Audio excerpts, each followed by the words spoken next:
शुक्ल पक्ष के पहले ही शनिवार को पानी वाले 11 नारियल ले, 1.25 किलो जौ ले, 1.25 किलो कीकर की लकड़ी के कोयले ले और सभी को काले कपड़े में बांध कर रखें। राधे राधे मित्रों, आज का दिन आप लोगों के लिए शुभ मंगलमय हो और आज का दिन आप लोगों के लिए बेहद ही खास होने वाला है, क्योंकि आज हम आपके लिए हमारे गुरुजी द्वारा बताया गया एक अचूक उपाय लेकर के आए हैं और साथ में एक धन प्राप्ति मंत्र भी लाए हैं मित्रों। लेकिन उससे पहले जो भक्त हमारे चैनल पर नए हैं वो चैनल को तुरंत सब्सक्राइब कर लीजिए और वीडियो को दिल से एक लाइक कर दीजिए और कमेंट बॉक्स में जय शनिदेव महाराज लिखना ना भूलें, ताकि शनिदेव की कृपा आप पर तुरंत ही बरसने लगे। तो मित्रों, यदि आप किसी भी प्रकार के आर्थिक संकट से ग्रस्त हैं अथवा आपके कार्यों में बाधा आ रही है, तो शुक्ल पक्ष के पहले ही शनिवार को पानी वाले 11 नारियल ले ले और 1.25 किलो जौ ले ले और 1.25 किलो कीकर के लकड़ी के कोयले को ले ले और एक काले कपड़े में इन सभी को बांध कर रखें। फिर 1.25 किलो चने, लकड़ी के 2 बड़े कच्चे कोयले एवं लोहे की 8 नई बड़ी कीलें ले लें और सभी को काले कपड़े में बांध कर रख दें। ऊपर से पहली वाली पोटली रखकर 4 गांठें मार दीजिए। उसके बाद आपके पास एक नया कुर्ता पैजामा और एक चप्पल रहनी चाहिए और 1.25 किलो रांगा भी साथ में रख लीजिए। मित्रों, जब थोड़ा सा अंधेरा हो जाए शनिवार के दिन, तो कुर्ता पैजामा व चप्पल पहनकर और अपने साथ एक पुराना कपड़े का जोड़ा भी रखें, जिसे पहनकर ये पूजा पाठ करने के बाद आपको घर वापस लौटना है। मित्रों, जब सामग्री के साथ आप किसी नदी के किनारे पर जाएं, तो अपना मुख पश्चिम दिशा की ओर बैठ जाएं और काले कपड़े की पोटली खोलें। दाएं हाथ में एक नारियल उठाएं और कान से उसका स्पर्श कराकर सिर के पिछले हिस्से की ओर घुमाकर एवं पुनः अपने बाएं कान से स्पर्श कराकर दोनों हाथों से जल में प्रवाहित कर दें। ऐसा करते समय आपको मानसिक रूप से सोचना है कि आपके आर्थिक संकट आपसे दूर हो जाएं। आपके घर में जितनी भी समस्याएं चल रही हैं वो आपसे अभी की अभी तुरंत दूर हो जाएं। आपकी नौकरी नहीं लग रही है तो तुरंत आपकी नौकरी लग जाए। अगर व्यवसाय में नुकसान हो रहा है तो वह तुरंत लाभ में परिणत हो जाए। कहने का मतलब है कि आपके जीवन में जो भी समस्या चल रही है, आपको उस समस्या को बोलते हुए एक एक कर ये सारे नारियल को नदी में प्रवाहित करना है।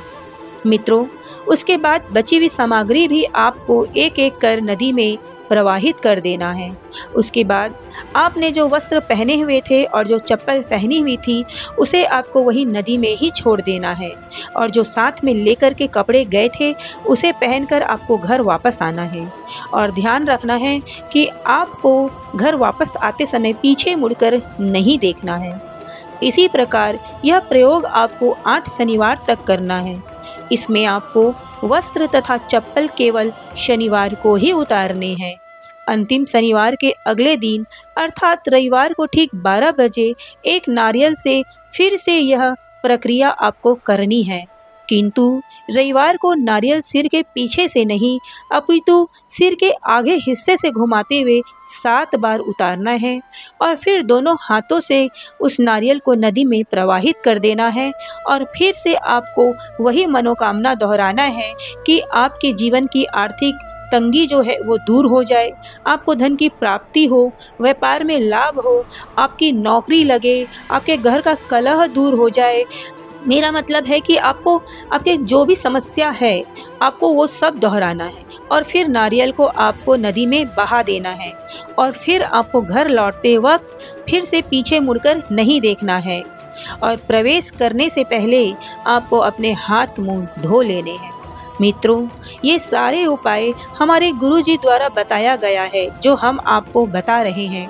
इसे करना ना करना ये आपकी मर्जी है। हमारा काम है आपको बताना, करना ना करना ये स्वयं आपकी मर्जी पर डिपेंड करेगा। लेकिन मित्रों, इस उपाय को लाखों लोगों ने किया है और इसका फायदा भी उठाया है।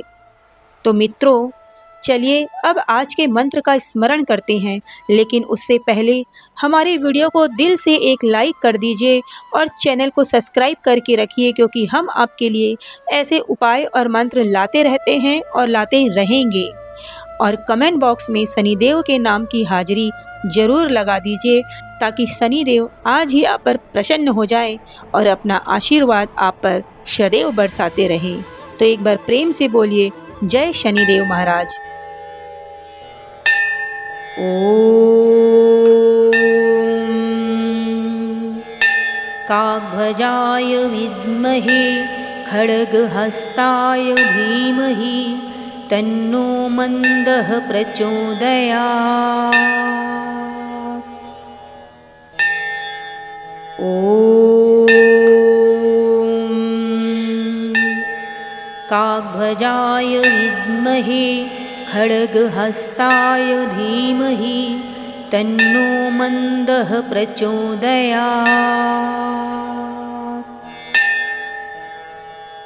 ओम काकध्वजाय विद्महे खड्गहस्ताय धीमहि तन्नो मंदः प्रचोदयात्। ओम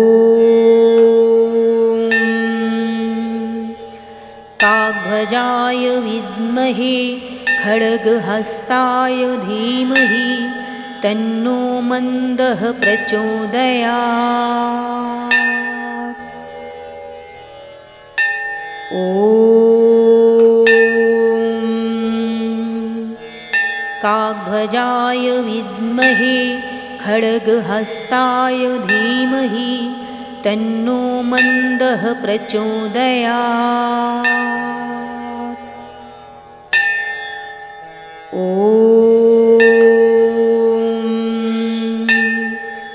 काकध्वजाय विद्महे खड्गहस्ताय धीमहि तन्नो मंदः प्रचोदयात्।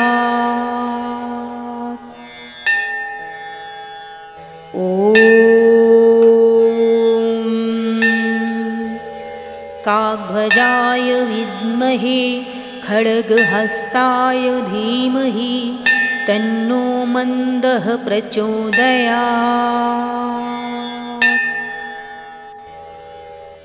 ओम काकध्वजाय विद्महे खड्गहस्ताय धीमहि तन्नो मंदः प्रचोदयात्।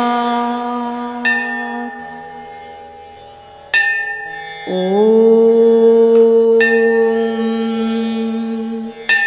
काकध्वजाय विद्महे खड्गहस्ताय धीमहि तन्नो मंदः प्रचोदयात्।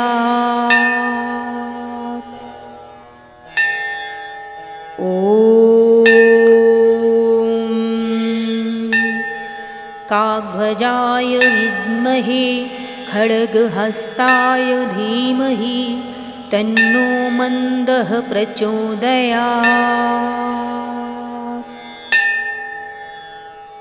ओम काकध्वजाय विद्महे खड्गहस्ताय धीमहि तन्नो मंदः प्रचोदयात्।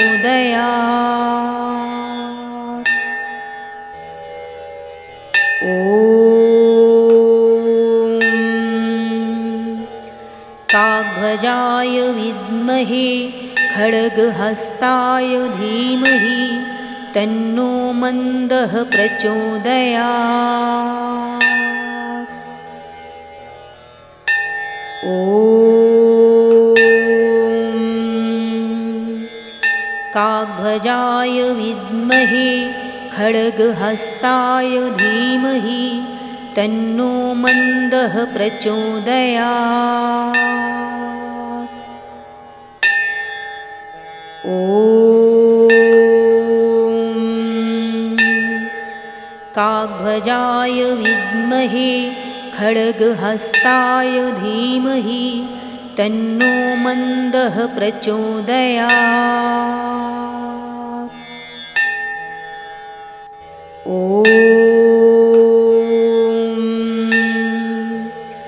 काकध्वजाय विद्महे खड्गहस्ताय धीमहि तन्नो मन्दः प्रचोदयात्। ॐ काकध्वजाय विद्महे खड्गहस्ताय धीमहि तन्नो मन्दः प्रचोदयात्।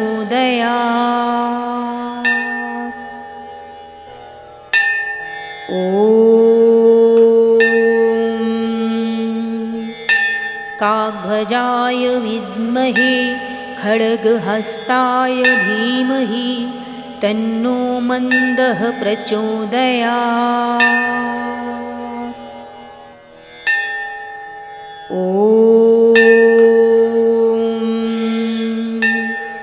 काकध्वजाय विद्महे खड्गहस्ताय धीमहि तन्नो मन्दः प्रचोदयात्। ॐ काकध्वजाय विद्महे खड्गहस्ताय धीमहि तन्नो मन्दः प्रचोदयात्। ॐ काकध्वजाय विद्महे खड्गहस्ताय धीमहि तन्नो मन्दः प्रचोदयात्। ॐ काकध्वजाय विद्महे खड्गहस्ताय धीमहि तन्नो मन्दः प्रचोदयात्। ॐ काकध्वजाय विद्महे खड्गहस्ताय धीमहि तन्नो मन्दः प्रचोदयात्। ॐ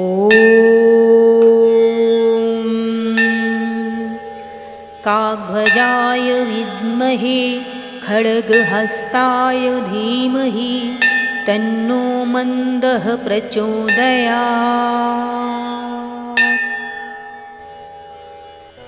ॐ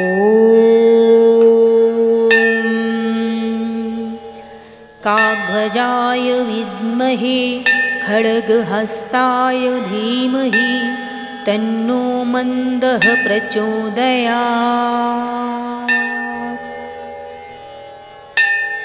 ॐ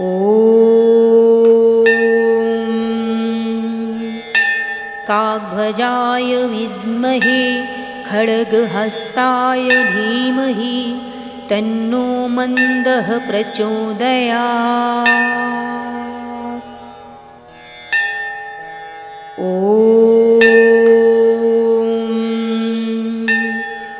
काकध्वजाय विद्महे खड्गहस्ताय धीमहि तन्नो मन्दः प्रचोदयात्। ॐ काकध्वजाय विद्महे खड्गहस्ताय धीमहि तन्नो मन्दः प्रचोदयात्। ॐ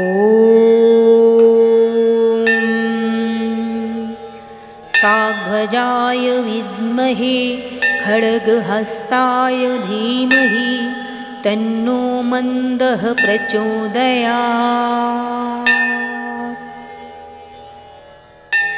ॐ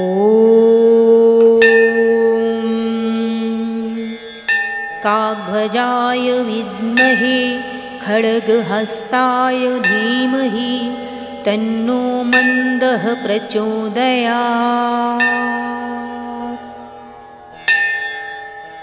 ॐ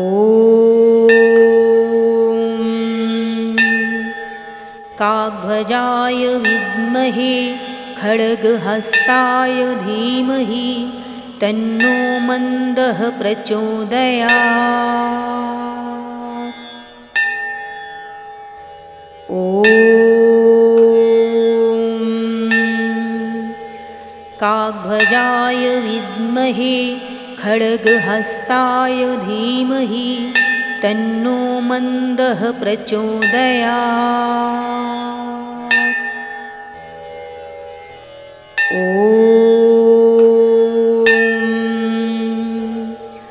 काकध्वजाय विद्महे खड्गहस्ताय धीमहि तन्नो मन्दः प्रचोदयात्। ॐ काकध्वजाय विद्महे खड्गहस्ताय धीमहि तन्नो मन्दः प्रचोदयात्। ॐ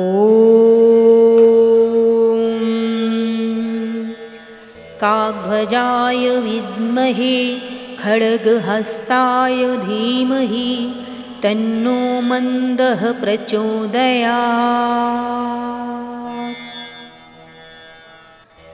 ॐ काकध्वजाय विद्महे खड्गहस्ताय धीमहि तन्नो मन्दः प्रचोदयात्। ॐ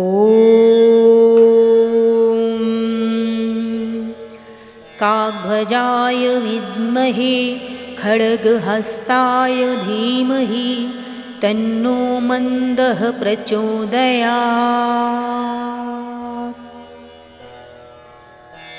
ॐ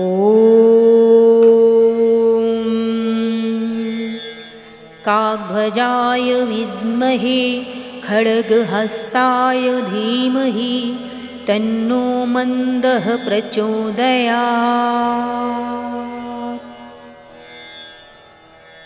ॐ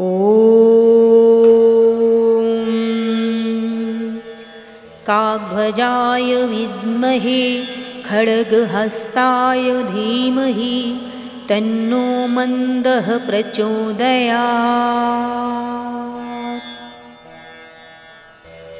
ॐ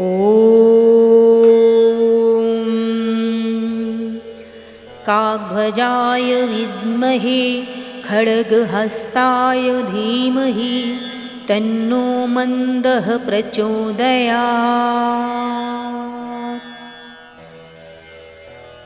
ॐ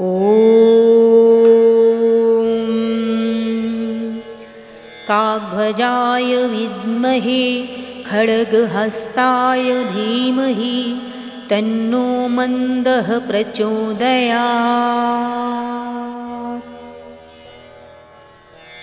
ॐ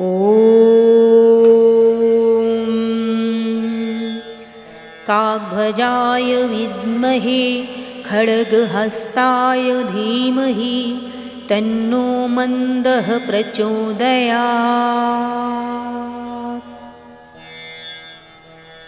ॐ काकध्वजाय विद्महे खड्गहस्ताय धीमहि तन्नो मन्दः प्रचोदयात्।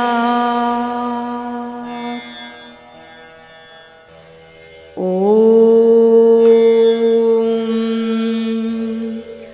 काकध्वजाय विद्महे खड्गहस्ताय धीमहि तन्नो मन्दः प्रचोदयात्।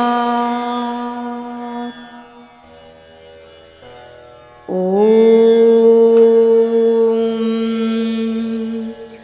काकध्वजाय विद्महे खड्गहस्ताय धीमहि तन्नो मन्दः प्रचोदयात्।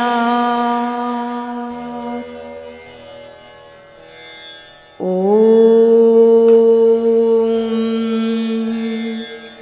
काकध्वजाय विद्महे खड्गहस्ताय धीमहि तन्नो मन्दः प्रचोदयात्।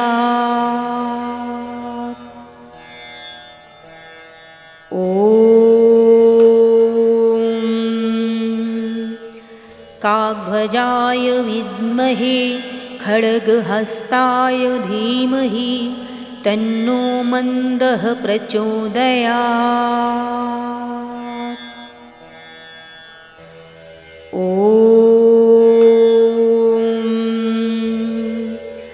काग्भजाय विद्महे खड्गहस्ताय धीमहि तन्नो मन्दः प्रचोदयात्।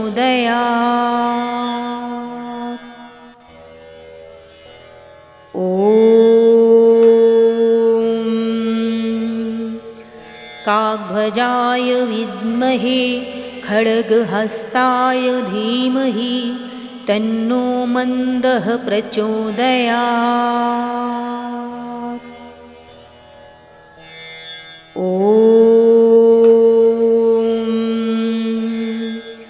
काग्भजाय विद्महे खड्गहस्ताय धीमहि तन्नो मन्दः प्रचोदयात्।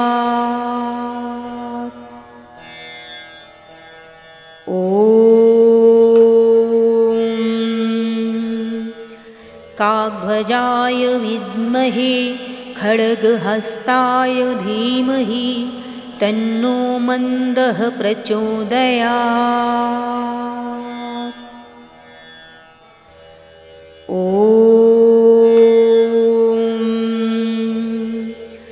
काग्भजाय विद्महे खड्गहस्ताय धीमहि तन्नो मन्दः प्रचोदयात्।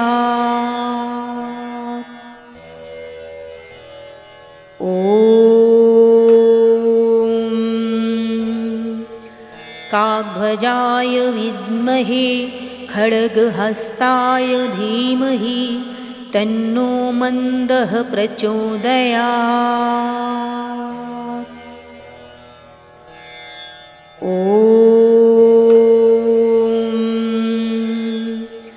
काग्भजाय विद्महे खड्गहस्ताय धीमहि तन्नो मन्दः प्रचोदयात्।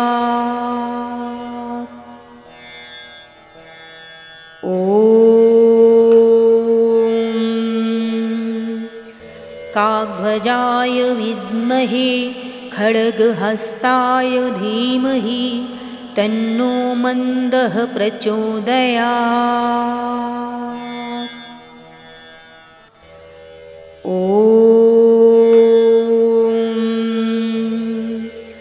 काग्भजाय विद्महे खड्गहस्ताय धीमहि तन्नो मन्दः प्रचोदयात्।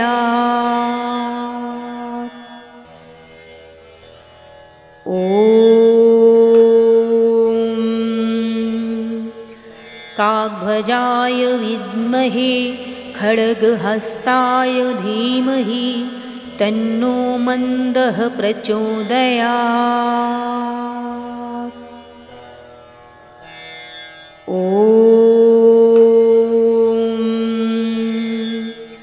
काग्भजाय विद्महे खड्गहस्ताय धीमहि तन्नो मन्दः प्रचोदयात्।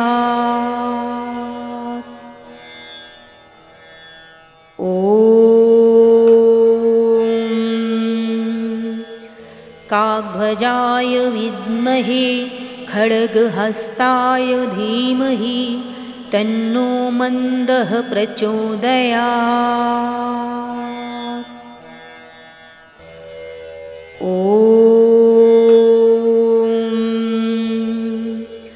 काग्भजाय विद्महे खड्गहस्ताय धीमहि तन्नो मन्दः प्रचोदयात्।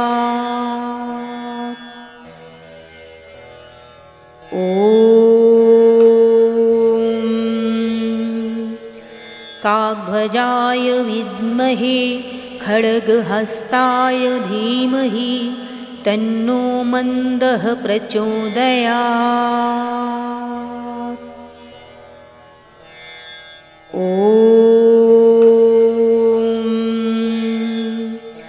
काग्भजाय विद्महे खड्गहस्ताय धीमहि तन्नो मन्दः प्रचोदयात्। ॐ काकध्वजाय विद्महे खड्गहस्ताय धीमहि तन्नो मन्दः प्रचोदयात्। ॐ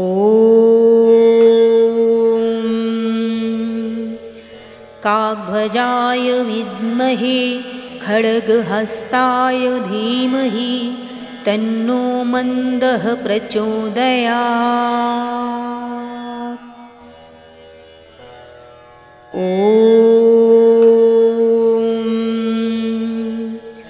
काकध्वजाय विद्महे खड्गहस्ताय धीमहि तन्नो मन्दः प्रचोदयात्।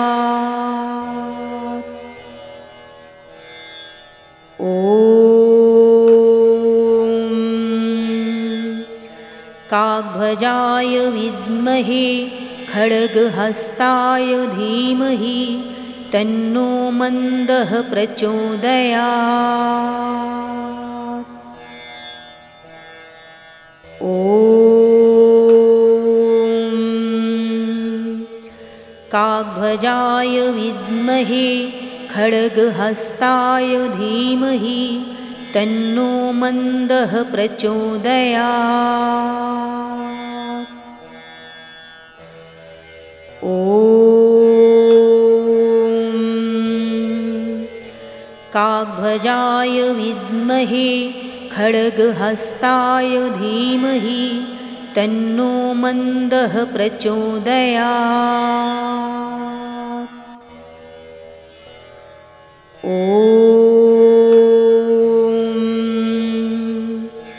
काकध्वजाय विद्महे खड्गहस्ताय धीमहि तन्नो मन्दः प्रचोदयात्।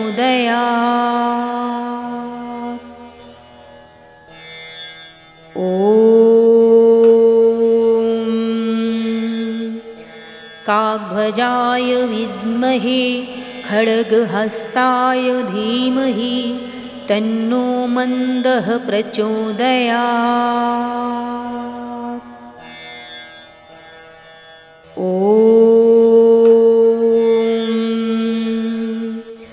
काकध्वजाय विद्महे खड्गहस्ताय धीमहि तन्नो मन्दः प्रचोदयात्।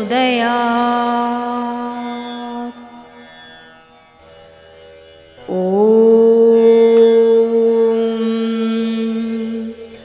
काकध्वजाय विद्महे खड्गहस्ताय धीमहि तन्नो मन्दः प्रचोदयात्। ॐ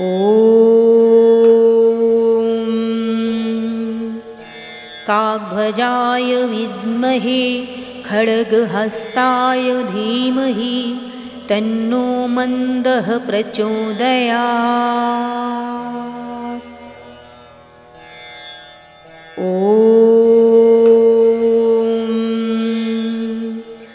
काकध्वजाय विद्महे खड्गहस्ताय धीमहि तन्नो मन्दः प्रचोदयात्।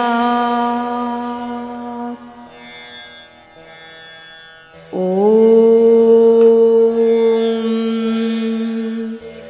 काकध्वजाय विद्महे खड्गहस्ताय धीमहि तन्नो मन्दः प्रचोदयात्। ॐ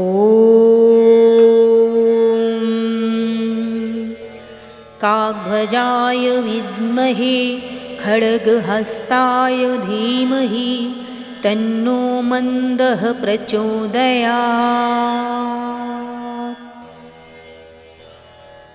ॐ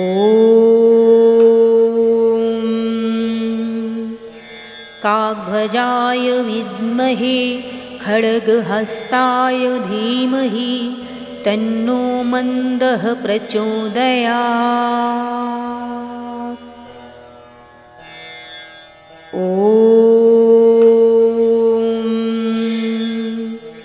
काकध्वजाय विद्महे खड्गहस्ताय धीमहि तन्नो मन्दः प्रचोदयात्। ॐ काकध्वजाय विद्महे खड्गहस्ताय धीमहि तन्नो मन्दः प्रचोदयात्।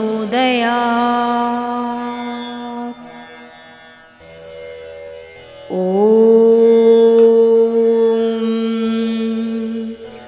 काकध्वजाय विद्महे खड्गहस्ताय धीमहि तन्नो मन्दः प्रचोदयात्।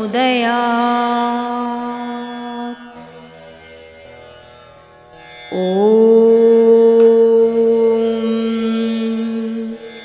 काकध्वजाय विद्महे खड्गहस्ताय धीमहि तन्नो मन्दः प्रचोदयात्। ॐ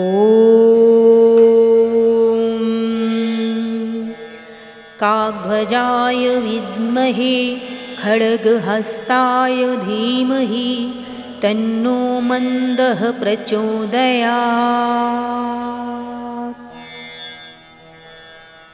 ॐ काकध्वजाय विद्महे खड्गहस्ताय धीमहि तन्नो मन्दः प्रचोदयात्।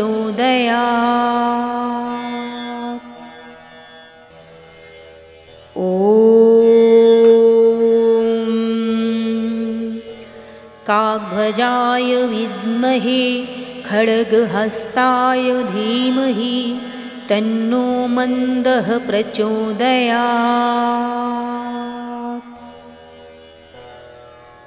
ॐ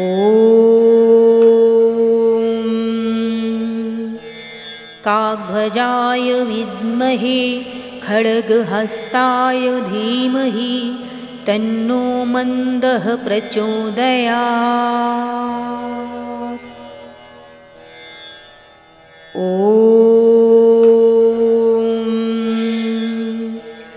काकध्वजाय विद्महे खड्गहस्ताय धीमहि तन्नो मन्दः प्रचोदयात्। ॐ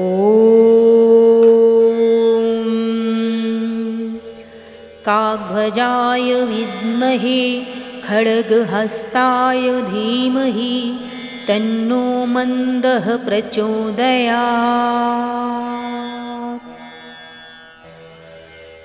ॐ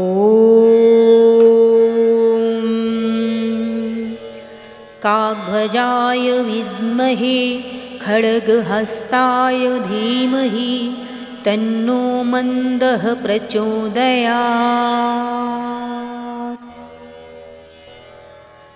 ॐ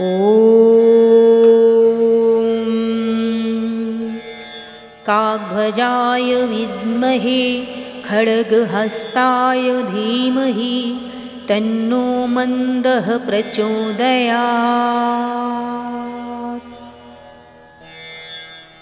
ॐ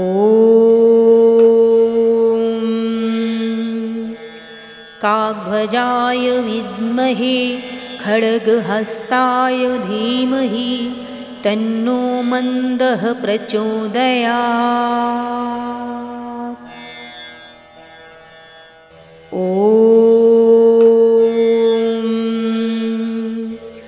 काकध्वजाय विद्महे खड्गहस्ताय धीमहि तन्नो मन्दः प्रचोदयात्।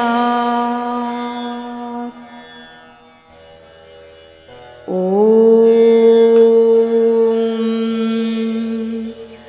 काकध्वजाय विद्महे खड्गहस्ताय धीमहि तन्नो मन्दः प्रचोदयात्। ॐ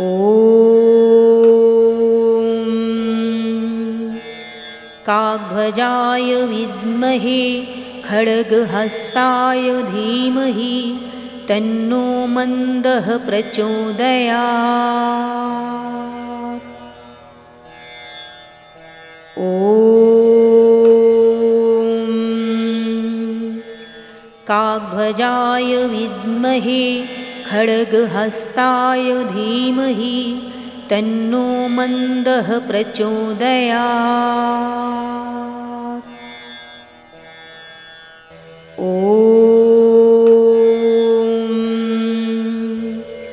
काकध्वजाय विद्महे खड्गहस्ताय धीमहि तन्नो मन्दः प्रचोदयात्। ॐ काकध्वजाय विद्महे खड्गहस्ताय धीमहि तन्नो मन्दः प्रचोदयात्। ॐ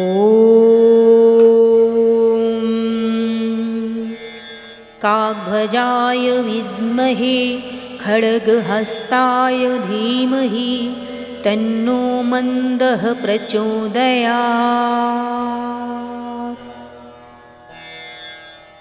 ॐ काकध्वजाय विद्महे खड्गहस्ताय धीमहि तन्नो मन्दः प्रचोदयात्। ॐ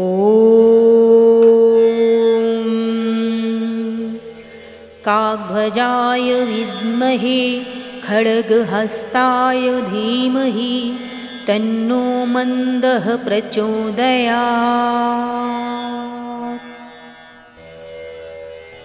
ॐ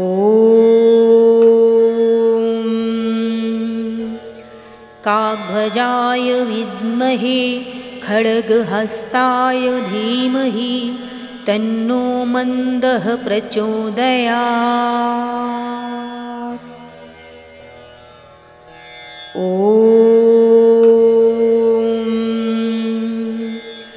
काकध्वजाय विद्महे खड्गहस्ताय धीमहि तन्नो मन्दः प्रचोदयात्। ॐ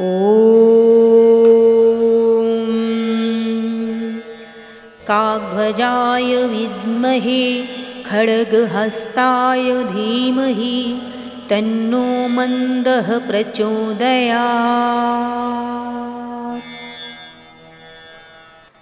ॐ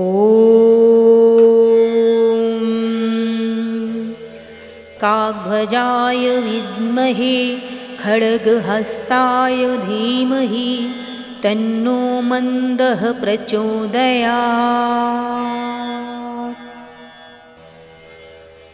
ॐ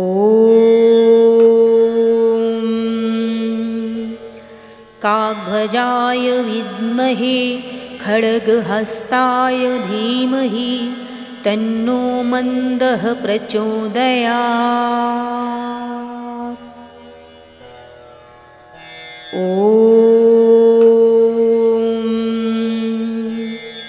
काकध्वजाय विद्महे खड्गहस्ताय धीमहि तन्नो मन्दः प्रचोदयात्। ॐ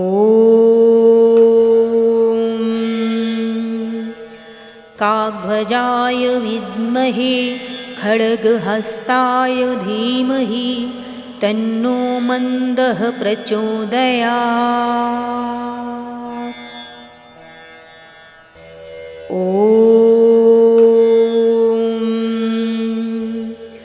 काकध्वजाय विद्महे खड्गहस्ताय धीमहि तन्नो मन्दः प्रचोदयात्।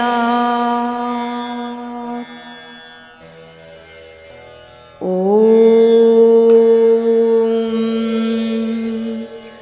काकध्वजाय विद्महे खड्गहस्ताय धीमहि तन्नो मन्दः प्रचोदयात्।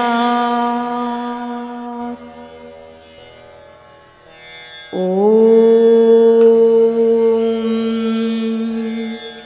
काग्भजाय विद्महे खड्गहस्ताय धीमहि तन्नो मन्दः प्रचोदयात्।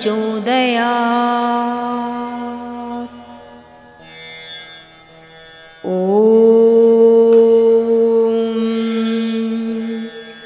काग्भजाय विद्महे खड्गहस्ताय धीमहि तन्नो मन्दः प्रचोदयात्।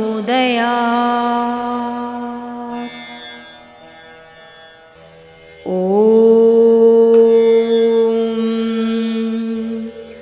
काग्भजाय विद्महे खड्गहस्ताय धीमहि तन्नो मन्दः प्रचोदयात्।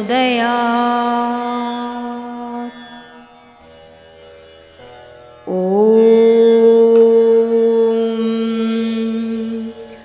काग्भजाय विद्महे खड्गहस्ताय धीमहि तन्नो मन्दः प्रचोदयात्। ॐ काग्भजाय विद्महे खड्गहस्ताय धीमहि तन्नो मन्दः प्रचोदयात्। ॐ काग्भजाय विद्महे खड्गहस्ताय धीमहि तन्नो मन्दः प्रचोदयात्। ॐ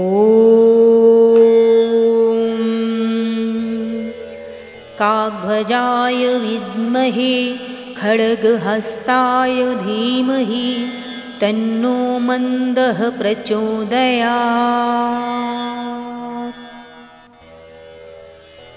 ॐ काग्भजाय विद्महे खड्गहस्ताय धीमहि तन्नो मन्दः प्रचोदयात्। ॐ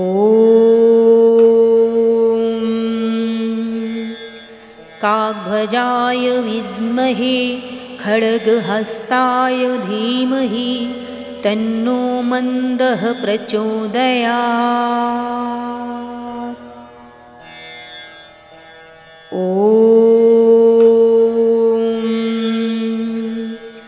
काग्भजाय विद्महे खड्गहस्ताय धीमहि तन्नो मन्दः प्रचोदयात्। ॐ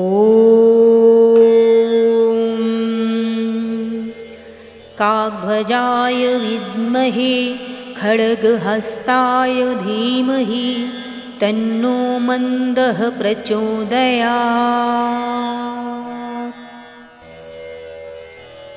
ॐ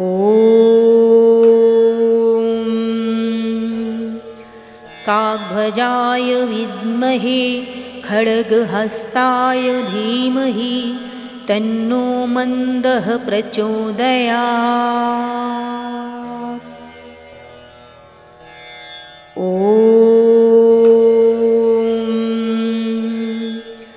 काग्भजाय विद्महे खड्गहस्ताय धीमहि तन्नो मन्दः प्रचोदयात्। ॐ काग्भजाय विद्महे खड्गहस्ताय धीमहि तन्नो मन्दः प्रचोदयात्। ॐ काग्भजाय विद्महे खड्गहस्ताय धीमहि तन्नो मन्दः प्रचोदयात्। ॐ काग्भजाय विद्महे खड्गहस्ताय धीमहि तन्नो मन्दः प्रचोदयात्। ॐ काकध्वजाय विद्महे खड्गहस्ताय धीमहि तन्नो मन्दः प्रचोदयात्। ॐ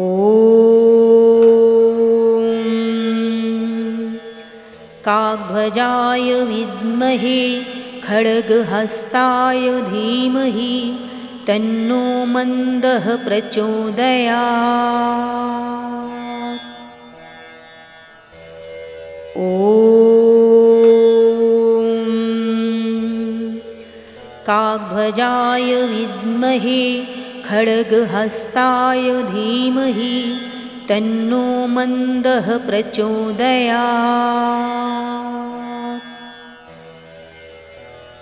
ॐ काकध्वजाय विद्महे खड्गहस्ताय धीमहि तन्नो मन्दः प्रचोदयात्। ॐ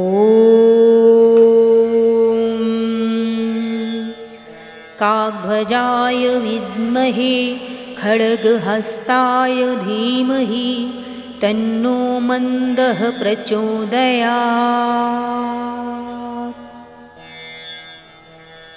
ॐ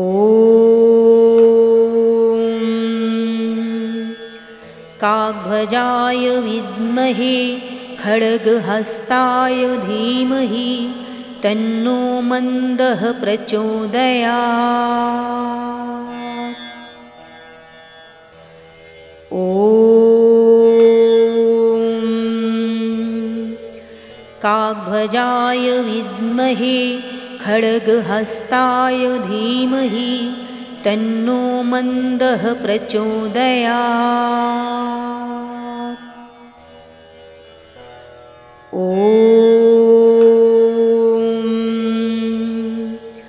काकध्वजाय विद्महे खड्गहस्ताय धीमहि तन्नो मन्दः प्रचोदयात्। ॐ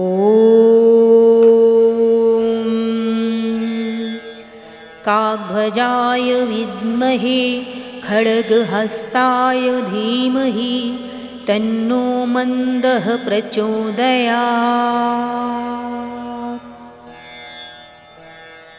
ॐ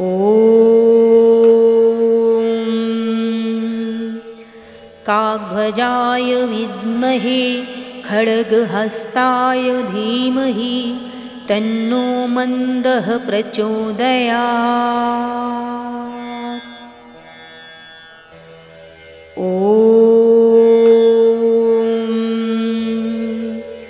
काकध्वजाय विद्महे खड्गहस्ताय धीमहि तन्नो मन्दः प्रचोदयात्।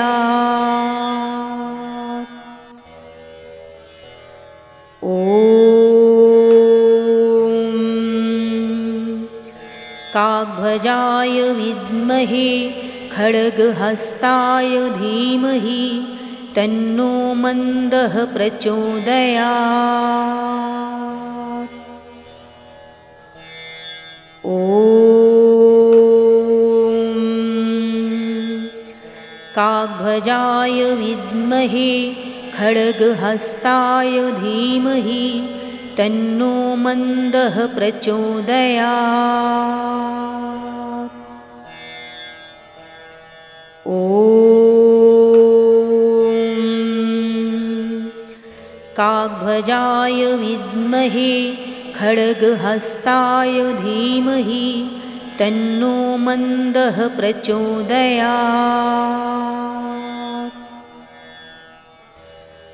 ॐ काकध्वजाय विद्महे खड्गहस्ताय धीमहि तन्नो मन्दः प्रचोदयात्।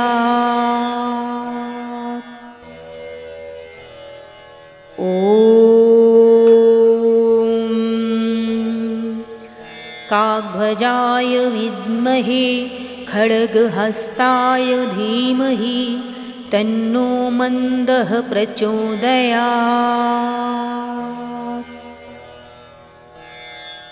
ॐ काकध्वजाय विद्महे खड्गहस्ताय धीमहि तन्नो मन्दः प्रचोदयात्। ॐ काकध्वजाय विद्महे खड्गहस्ताय धीमहि तन्नो मन्दः प्रचोदयात्।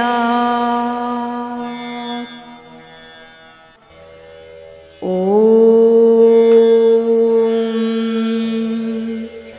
काकध्वजाय विद्महे खड्गहस्ताय धीमहि तन्नो मन्दः प्रचोदयात्।